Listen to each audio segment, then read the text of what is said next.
A skiff went prowling along the Avon River in the unhurried English twilight that releases the sunset with reluctance and defers luxuriously the roll call of the stars.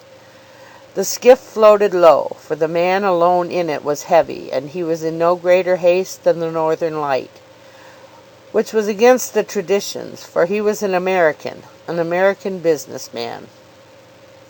He was making his way through the sky-hued water stealthily, lest he disturb the leisure of the swans, drowsy above their own images, lest he discourage the nightingale trying a few low flute notes in the cathedral tower of shadow that was a tree above the tomb of Shakespeare. The American had never heard a nightingale, and it was his first pilgrimage to the shrine of the actor-manager whose productions Americans curiously couple with the Bible as sacred lore. During the day Joel Wixon had seen the sights of Stratford with the others from his country and from England and the Continent, but now he wanted to get close to Shakespeare, so he hired the skiff and declined the services of the old boat-lender. And now he was stealing up into the rich gloom the church spread across the river. He was pushing the stern of the boat foremost, so that he could feast his eyes. He was making so little speed that the only sounds were the choked sob of the water where the boat cleaved it gently, and the tinkle of the drops that fell from the lazy oars with something of the delicate music of the uncertain nightingale. Being a successful business man, Wixon was a suffocated poet.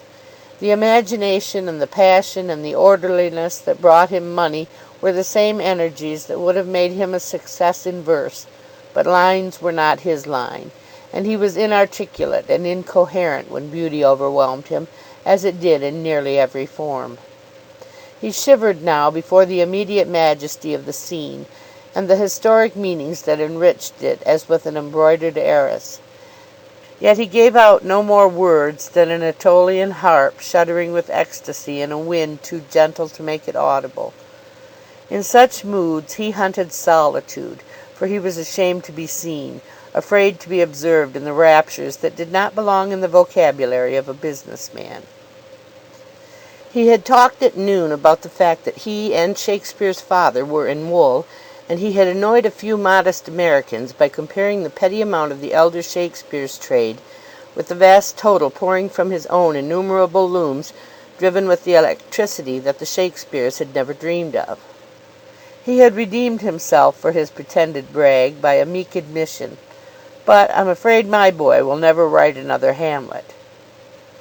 Yet what could he know of his own son? How little Will Shakespeare's father or his scandalized neighbours could have fancied that the scapegrace Good-for-Naught who left the town for the town's good would make it immortal, and coming back to die and lie down forever beside the Avon would bring a world of pilgrims to a new Mecca, the shrine of the supreme unique poet of all human time. A young boy even now was sauntering the path along the other shore, so lazily tossing pebbles into the stream that the swans hardly protested. It came upon Wixon with a kind of silent lightning that Shakespeare had once been such another boy, skipping pebbles across the narrow river, and peering up into the trees to find out where the nightingale lurked. Perhaps 300 years from now some other shrine would claim the pilgrims, the home, perhaps, of some American boy now groping through the amber mists of adolescence, or some man as little revered by his own neighbours and rivals as the man Shakespeare was when he went back to Avon to send back to London his 2 plays a year to the theatres. Being a practical man, which is a man who strives to make his visions palpable, Wixon thought of his own home town and the colony of boys that prospered there in the Middle West. He knew that no one would seek the town because of his birth there, for he was but a buyer of fleeces, a carder of wools, a spinner of threads, and a weaver of fabrics to keep folks' bodies warm. His weaves wore well, but they wore out. The weavers of words were the ones whose fabrics lasted beyond the power of time and mocked the moths. Was there any such spinner in Carthage to give the town eternal blazon to ears of flesh and blood? There was one who might have been the man if... Suddenly he felt himself again in Carthage.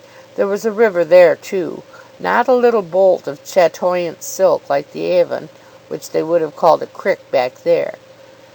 Before Carthage ran the incomprehensible floods of old Mississippi himself, father of waters, deep and vast and swift. They had lately swung a weir across it to make it work, a concrete wall a mile wide and more, and its tumbling cascades spun no little mill wheels, but swirled thundering turbines that lighted cities and ran street cars 100 miles away.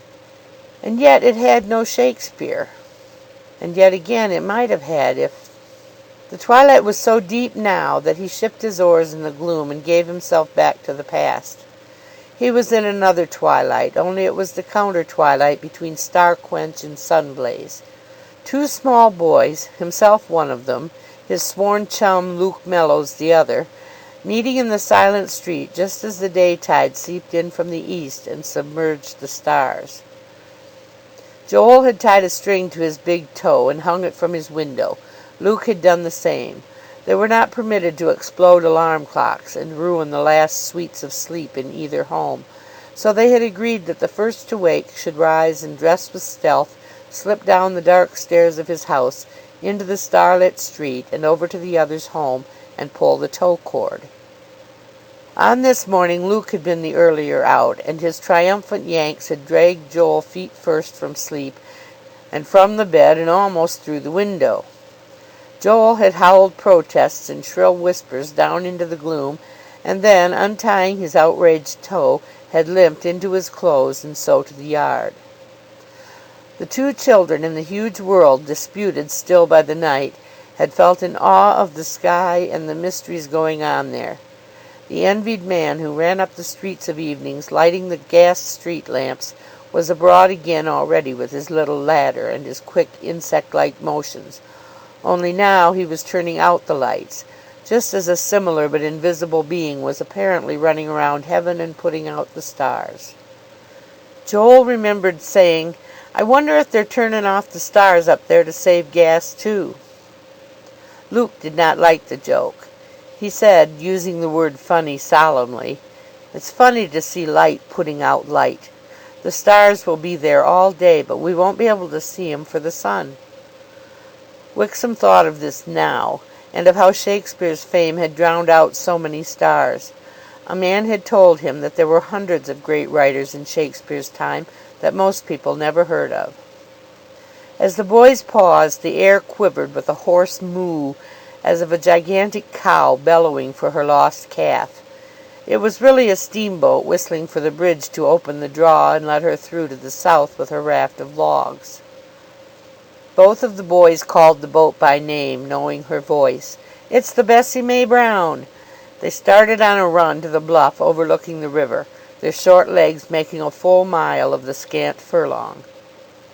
Often as Joel had come out upon the edge of that bluff on his innumerable journeys to the river for fishing, swimming, skating, or just staring, it always smote him with the thrill Balboa must have felt coming suddenly upon the Pacific. On this morning there was an unwonted grandeur. The whole vault of the sky was curdled with the dawn, a reef of solid black in the west turning to purple and to amber, and finally in the east to scarlet, with a few late planets caught in the meshes of the sunlight and trembling like dew on a spider's web. And the battle in the sky was repeated in the sea-like river, with all of the added magic of the current and the eddies and the wimpling rushes of the dawn winds.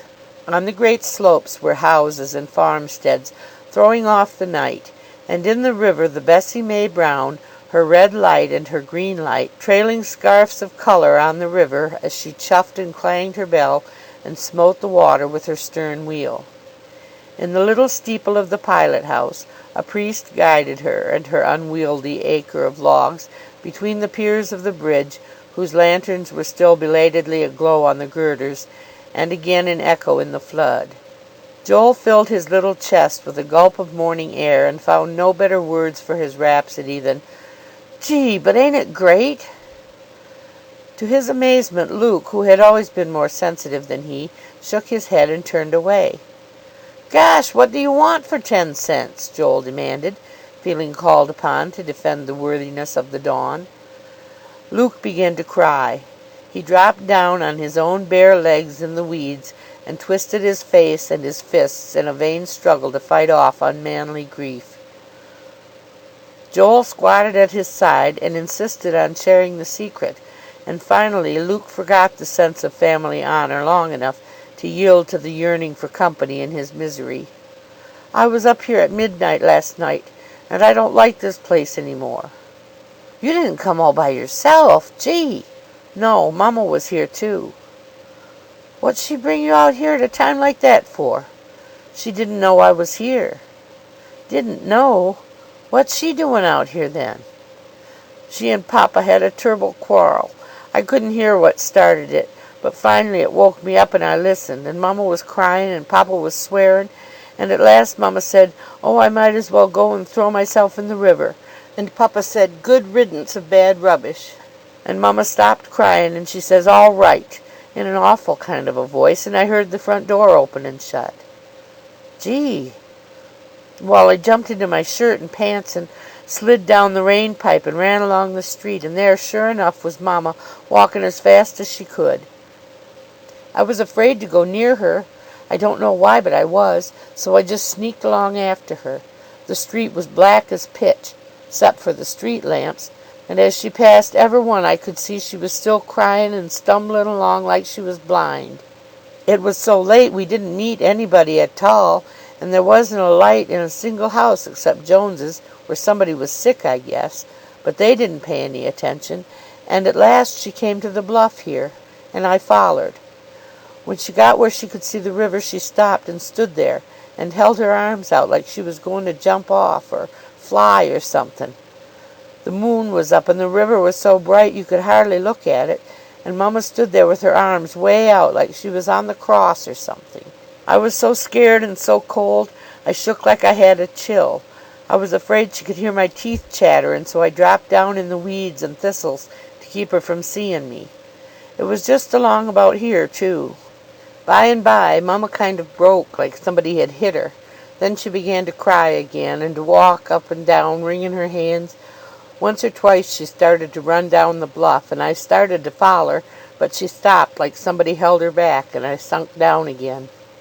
Then after a long time she shook her head like she couldn't, and turned back. She walked right by me and didn't see me. I heard her whispering, 'I can't, my poor children.' Then she went back down the street, and me after her, wishing I could go up and help her, but I was afraid she wouldn't want me to know, and I just couldn't go near her." Luke wept helplessly at the memory of his poltroonery, and Joel tried roughly to comfort him with questions. "Gee, I don't blame you. I don't guess I could have either. But what was it all about, do you s'pose?" "I don't know.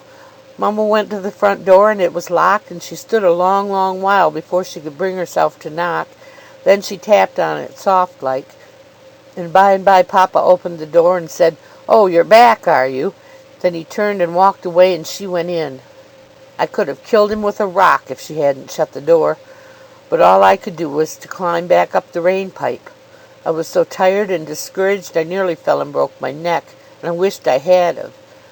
But there wasn't any more quarrel, only Mama kind of whimpered once or twice, and Papa said, 'Oh, for God's sake, shut up and leave me sleep.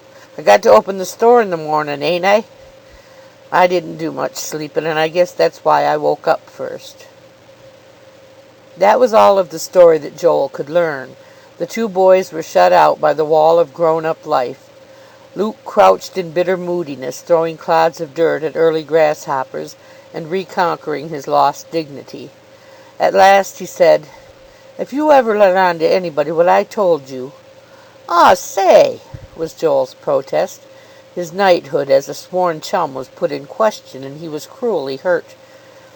Luke took assurance from his dismay, and said in a burst of fury, "Aw, I just said that. I know you won't tell. But just you wait till I can earn a pile of money.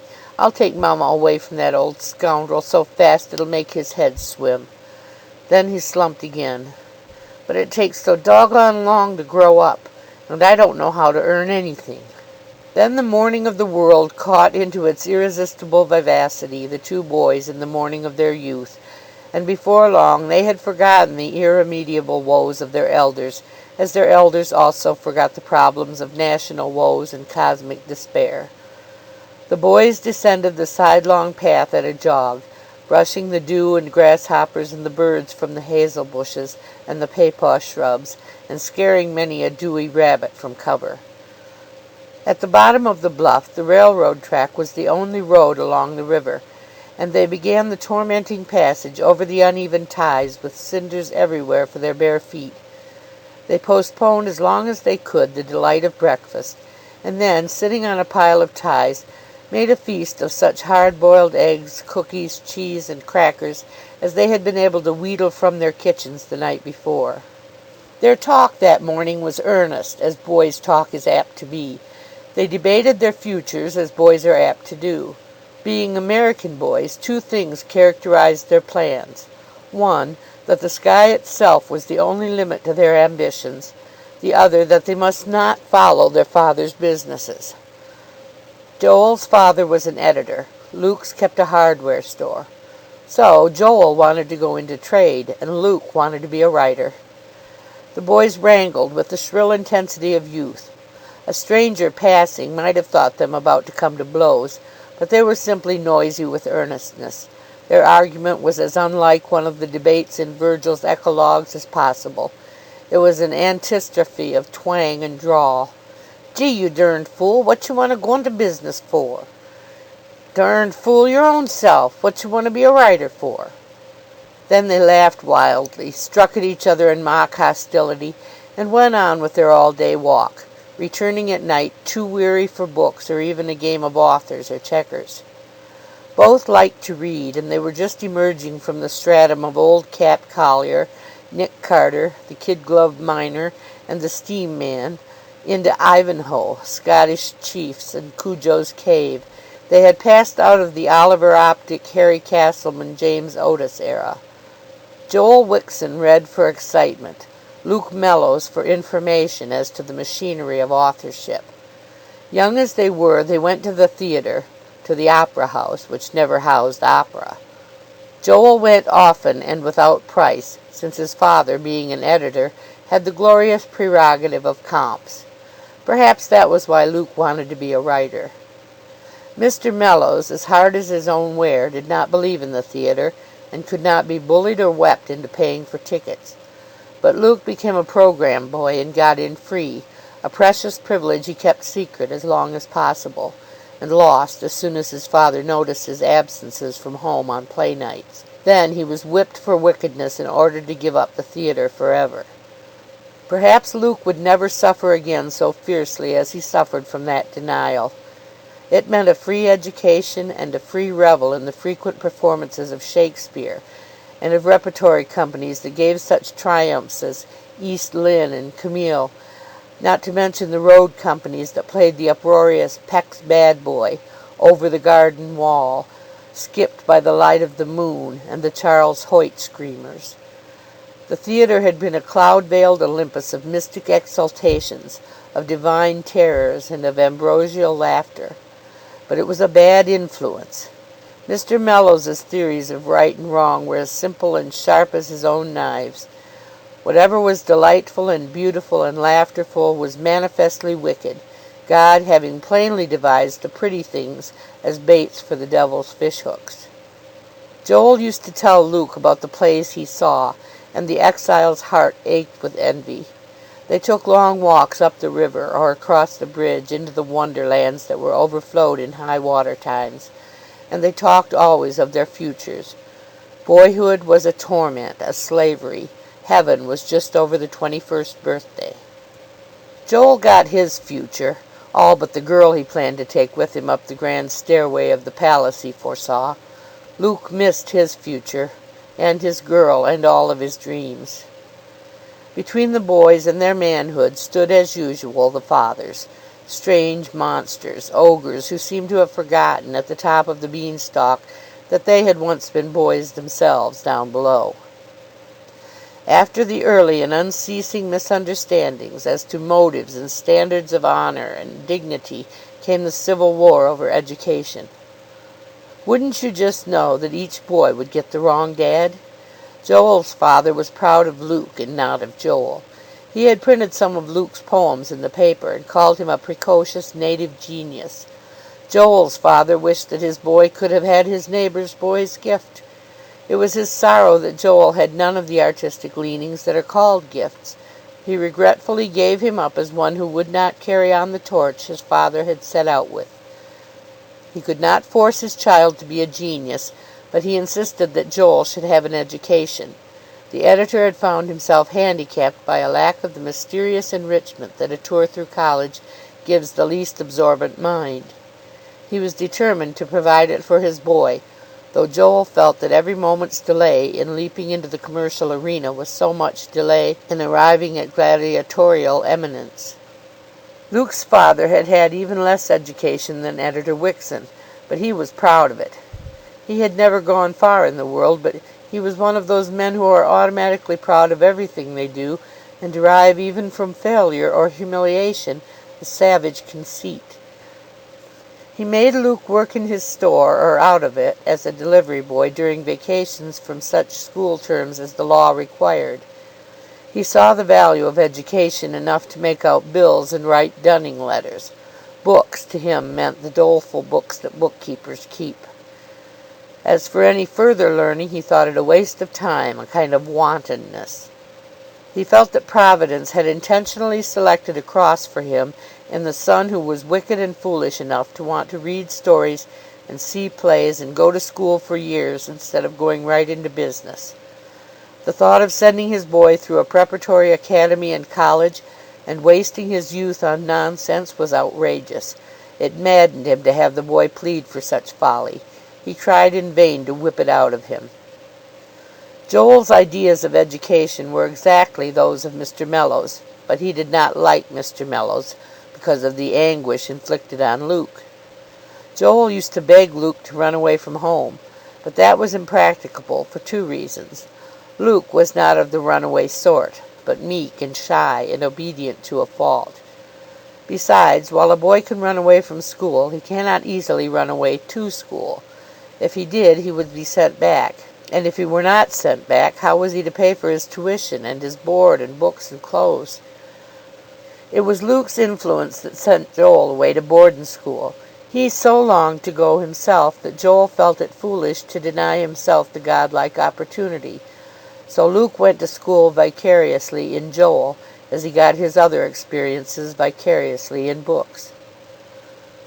At school, Joel found so much to do outside of his classes that he grew content to go all the way. There was a glee club to manage, also an athletic club, a paper to solicit ads and subscriptions for, class officers to be elected, with all the delights of political maneuvering, a world in little to run with all the solemnity and competition of the adult cosmos. So Joel was happy and lucky and successful in spite of himself.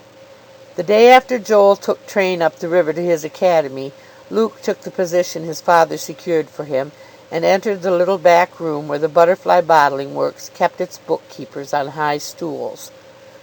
The Butterfly soda pop, ginger ales, and other soft drinks were triumphs of insipidity, and their birch beer sickened the thirstiest child. But the making and the marketing and even the drinking of them were matters of high emprise compared to the keeping of the books. One of the saddest, sweetest, greatest stories ever written is Ellis Pigs's butler's fable of the contented little donkey that went round and round in the mill and thought he was travelling far. But that donkey was blind and had no dreams denied. Luke Mellows was a boy that still felt his life in every limb, a boy devoured with fantastic ambitions. He had a genius within that smothered and struggled till it all but perished unexpressed. It lived only enough to be in anguish. It hurt him like a hidden, unmentioned, ingrowing toenail that cuts and bleeds and excruciates the fleet member it is meant to protect. When Joel came home for his first vacation, with the rush of a young colt that has had a good time in the corral but rejoices in the old pastures, his first cry was for Luke. When he learned where he was, he hurried to the bottling works.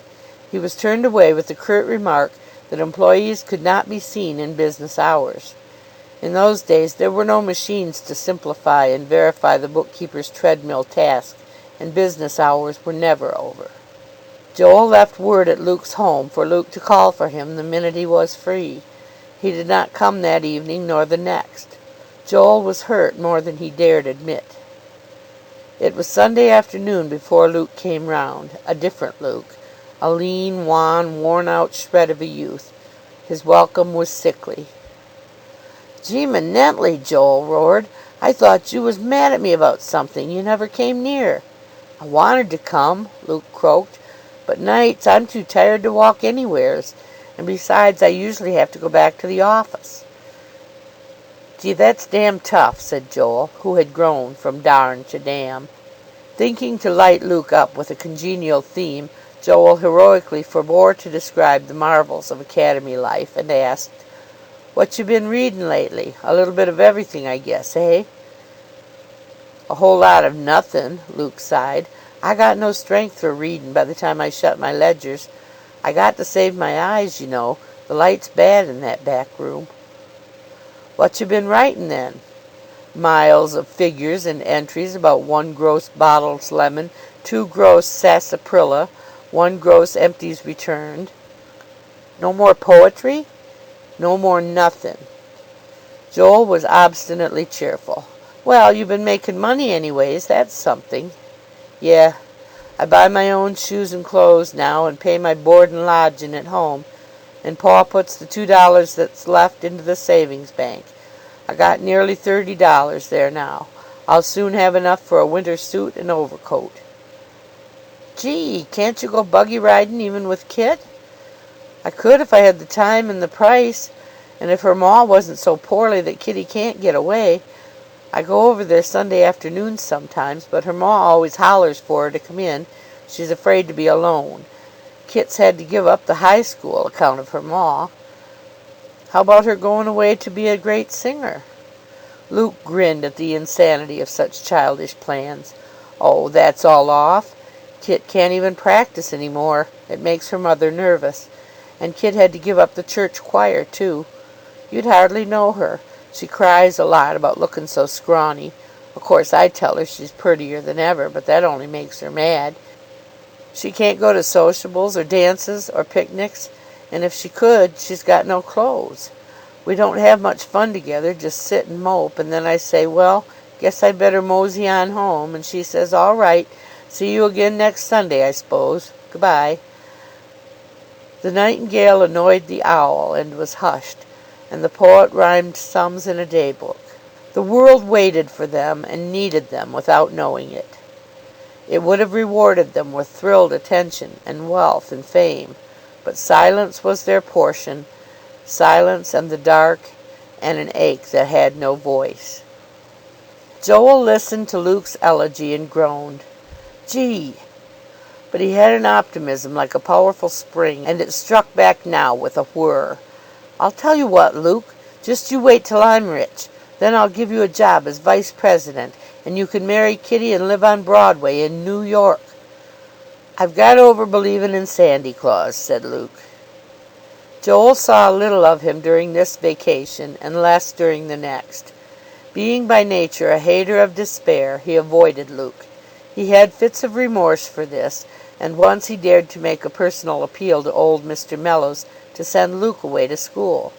He was received with scant courtesy, and only tolerated because he gave the father a chance to void some of his bile at the worthlessness of Luke. "He's no good, that's what's the matter of him, and willful, too. He just mopes around because he wants to show me I'm wrong, but he's only cutting off his own nose to spite his face. I'll learn him who's got the most willpower." Joel was bold enough to suggest, "Maybe Luke would be different if you'd let him go to college. You know, Mr. Mellows, if you'll 'scuse my saying it, there's some natures that are different from others. You hitch a race horse up to a plow, and you spoil a good horse and your field both. Seems to me as if Luke got a chance to be a writer or a professor or something, he might turn out to be a wonder. You can't teach a canary bird to be a hen, you know, and—" Mr. Mellows locked himself in that ridiculous citadel of ancient folly. "When you're as old as I am, Joel, you'll know more. The first thing anybody's got to learn in this world is to respect their parents." Joel wanted to say, "I should think that depended on the parents."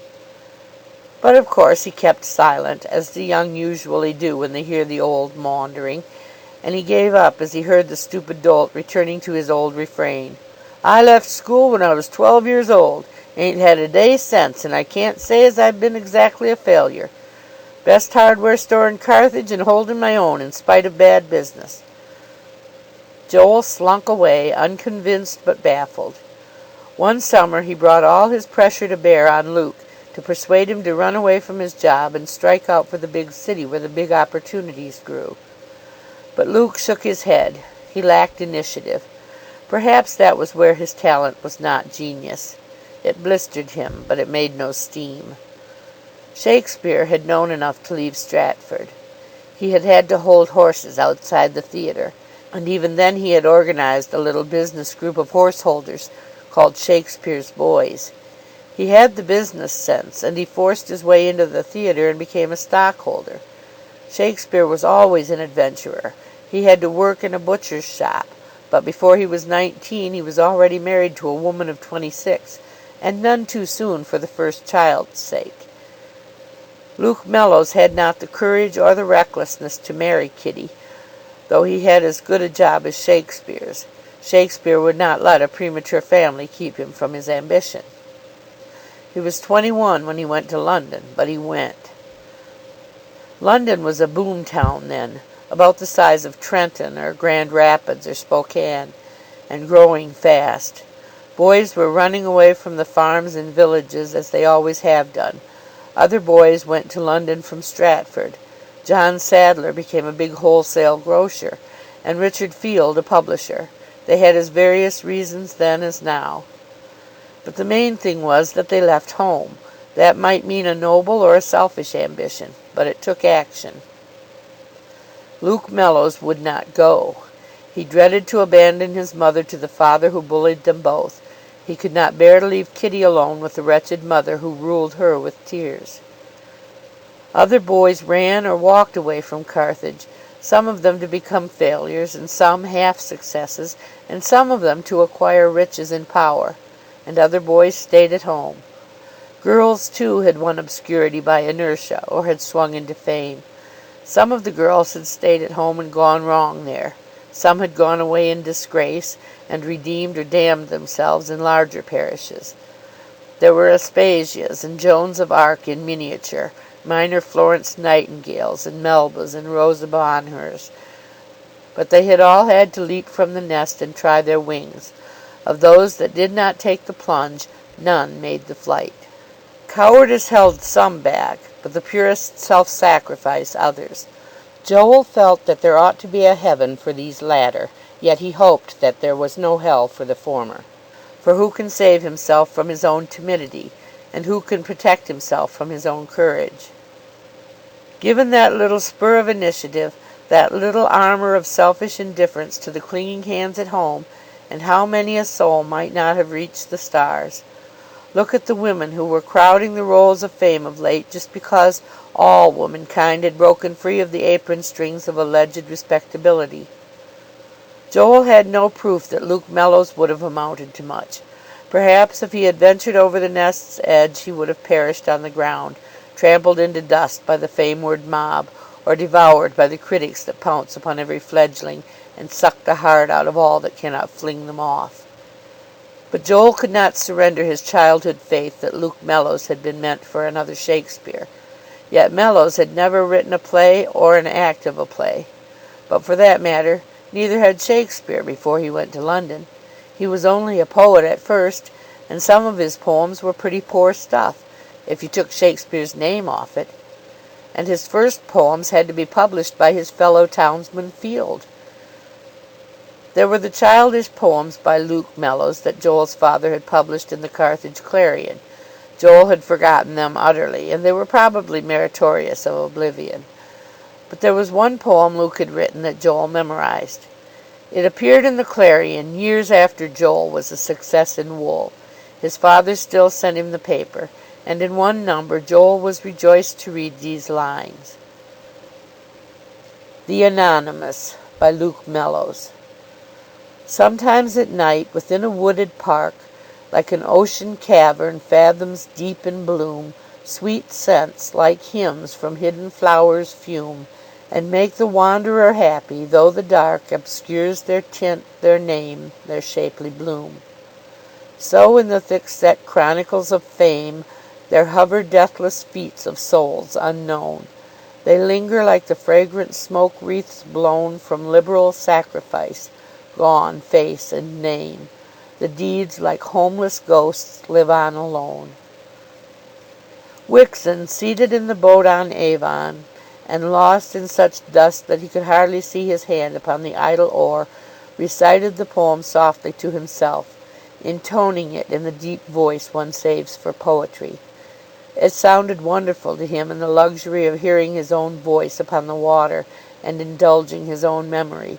The sombre mood was perfect, in accord with the realm of shadow and silence where everything beautiful and living was cloaked in the general blur. After he had heard his voice chanting the last long o's of the final verse, he was ashamed of his solemnity, and terrified lest some one might have heard him and accounted him insane. He laughed at himself for a sentimental fool. He laughed, too, as he remembered what a letter of praise he had dictated to his astonished stenographer and fired off at Luke Mellows, and at the flippant letter he had in return. Lay readers who send incandescent epistles to poets are apt to receive answers in sardonic prose. The poet lies a little, perhaps, in a very sane suspicion of his own transcendencies.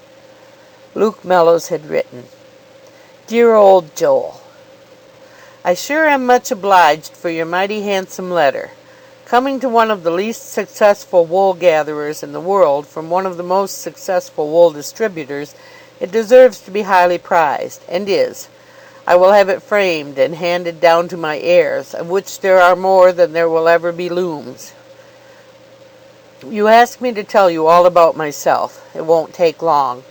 When the Butterfly Bottlery went bust I had no job at all for 6 months, so I got married despite my father, and to please Kit, whose poor mother ceased to suffer about the same time. The poor girl was so used to taking care of a poor old woman who couldn't be left alone that I became her patient just to keep all her talents from going to waste.